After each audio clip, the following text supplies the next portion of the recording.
And now I am joined in the studios with by phone with Zubin Sedghi from the band Tally Hall. Tally Hall is going to be performing at Emo's on Saturday, August 6th. With such local acts as Speak, which is going to be coming back through town. They've been on tour with Tally Hall for a number of dates now, and also with the band Casey Shea. Let's see, I don't have a time as like what time is like the first band's going to kick up with. It's like, but all information you can find out at the emosaustin.com, the website for Emos Austin. And how's things been? It's like on the road. It's like with the tour. Mr.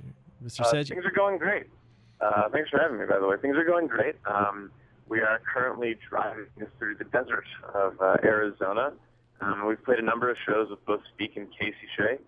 Casey's just traveling by himself. He's on acoustic guitar, and he still puts on like a very entertaining show.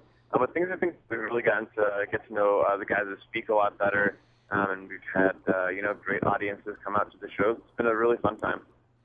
I came across y'all's album, the Marvin's Marvelous Mechanical Museum, through my college radio station in San Antonio. We had a copy of it, and I guess it was like that when the album first came out, it's like y'all Marvin's Marvelous Mechanical Museum.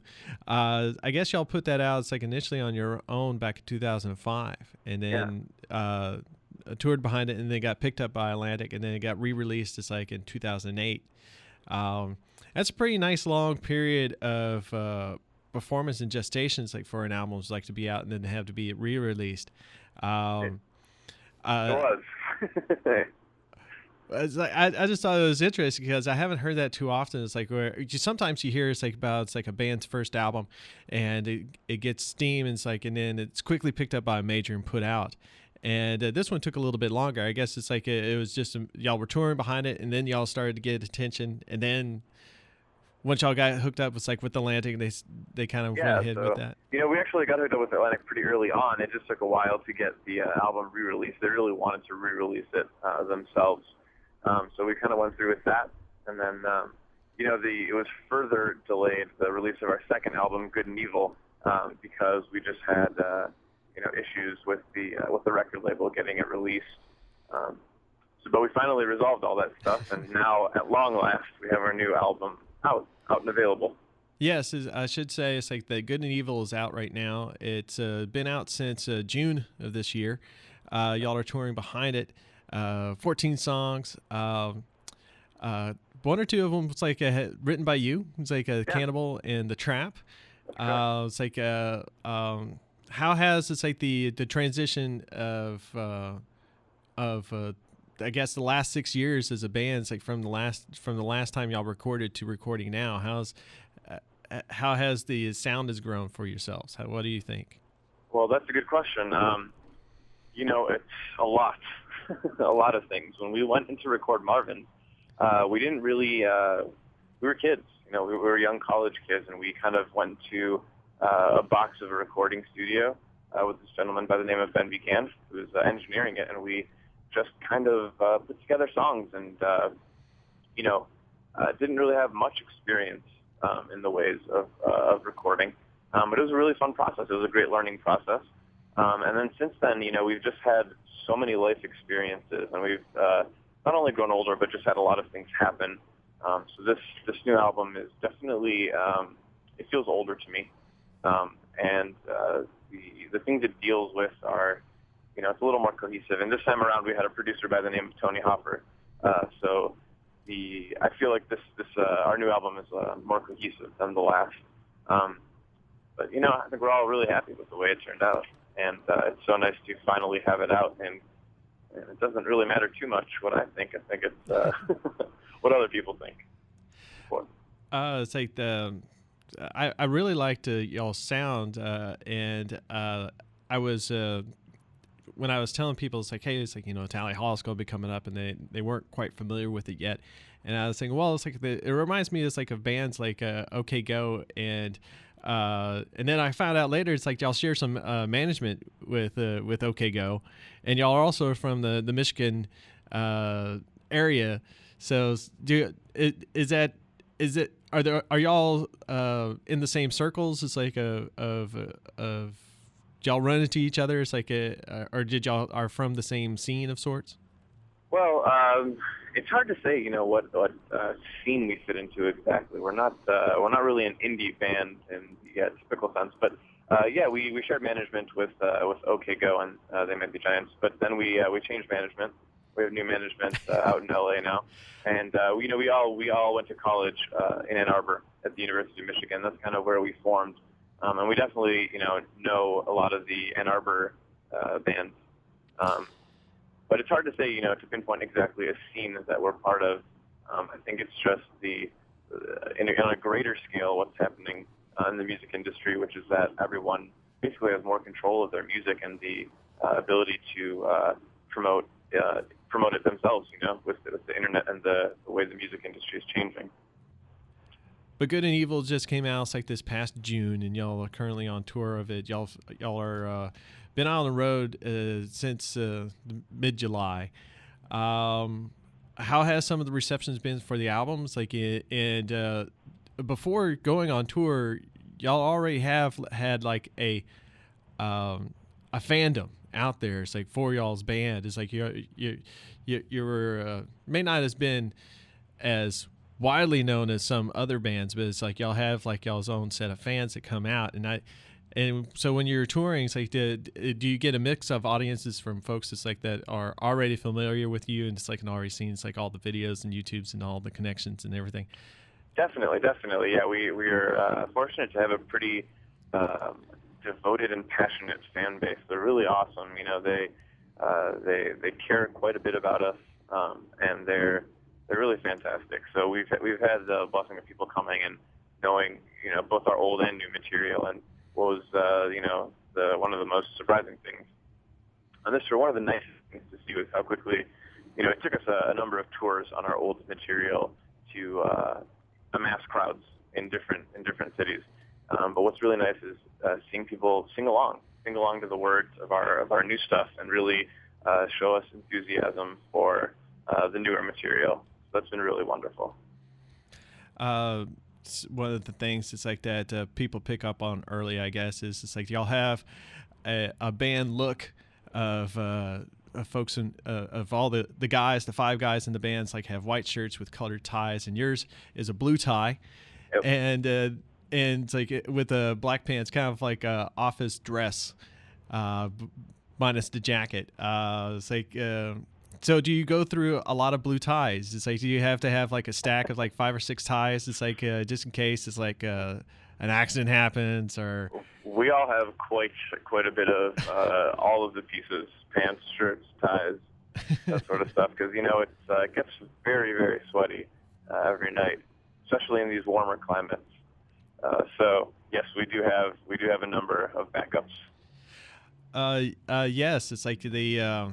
Y'all going to be playing in the evenings, but it's like during the day here, it's been in at least in the triple digits. Sometimes I think yesterday it was like 107 here in Austin. So, and then y'all are currently driving. It's like through the desert. So yes, it's like it's going to be a little warm. It's like down here in the South, for sure. Indeed, it is. Yeah, last night when we played in Phoenix, it was 110. And it got pretty toasty, but there were also amazing thunderstorms. There was lightning across the sky going off every 1 to 2 seconds. It was quite a sight. Wow. Y'all been through Austin in the past. It's like I was looking up. It's like I believe y'all done South by Southwest in the past and some other things. Is there any particular haunts you're looking for? It's like to go into. It's like in Austin. It's like have y'all had a chance to spend? It's like a extended time period down here. When we'd come to 4 previous South by Southwest, and it's such an amazing time. It's just a big party on the streets with a lot of music. And I can't think of one particular place. It's really just all of Austin. That's great. I mean, Emo's is going to be a great place to play.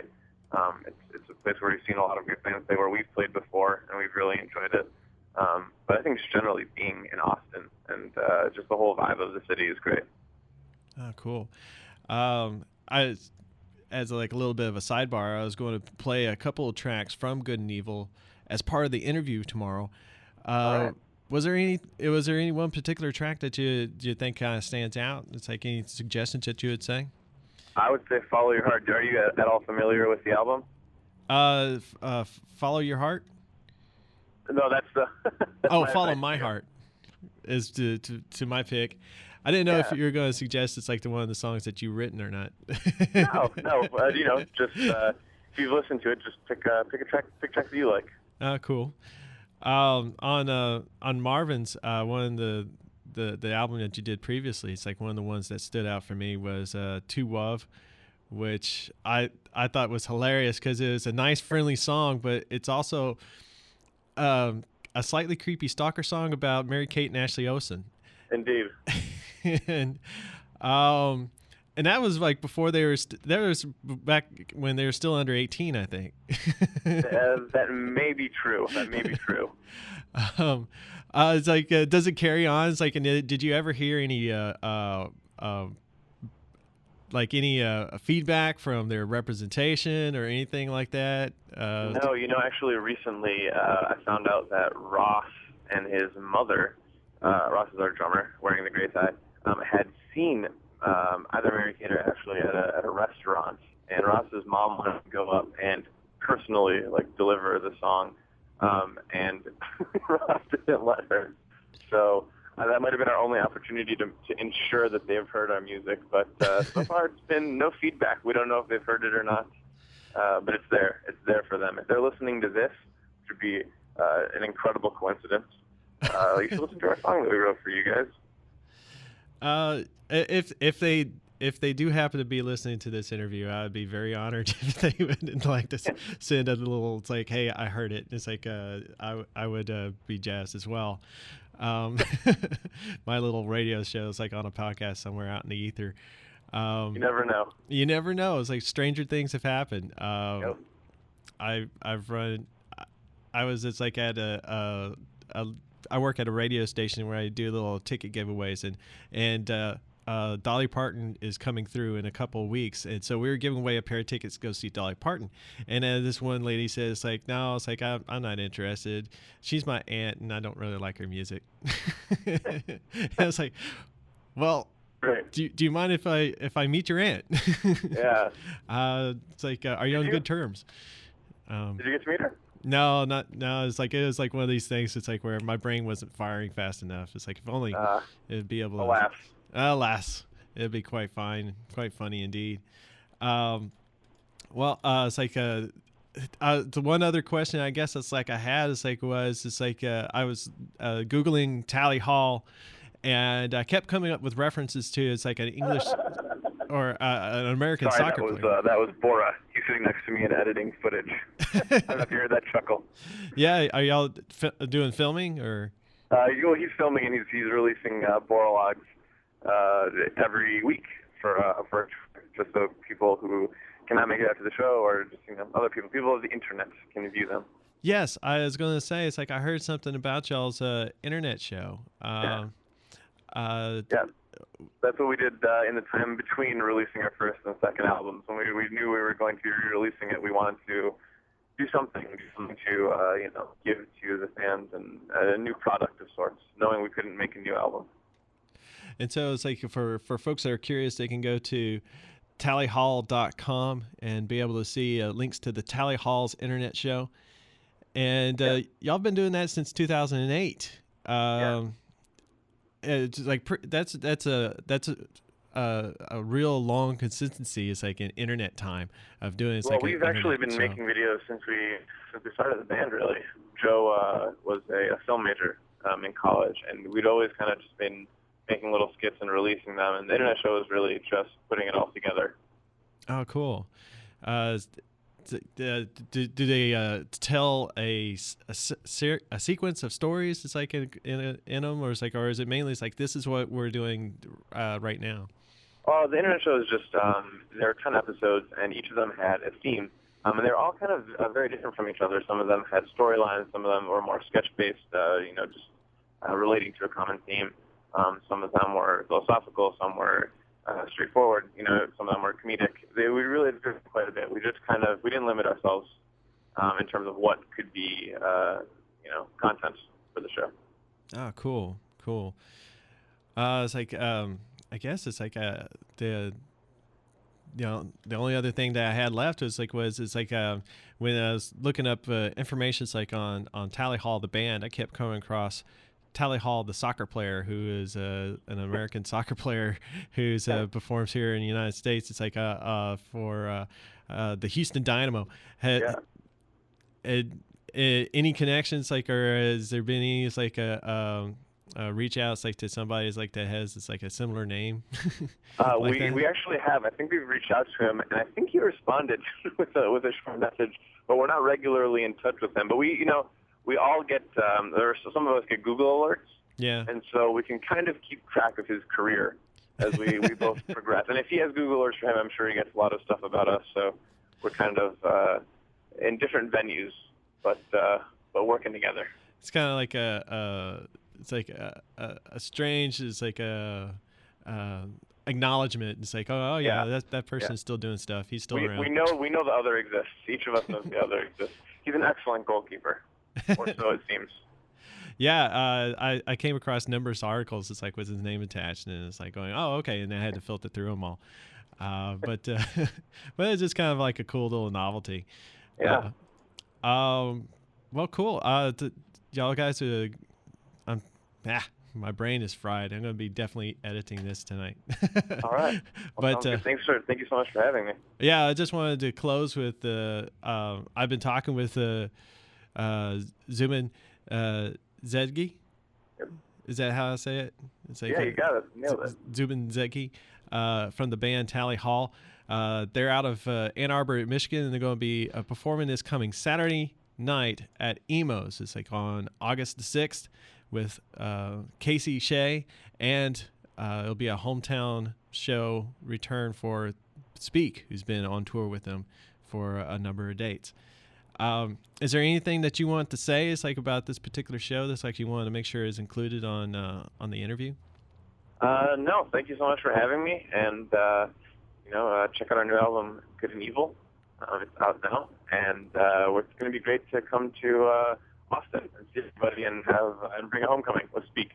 So it'll be a good time. Well, thank you very much. Thank you, for doing the call in, and I look forward to seeing y'all guys this weekend. All right. All right, take care, and y'all have a safe drive. All right. Bye. Adios.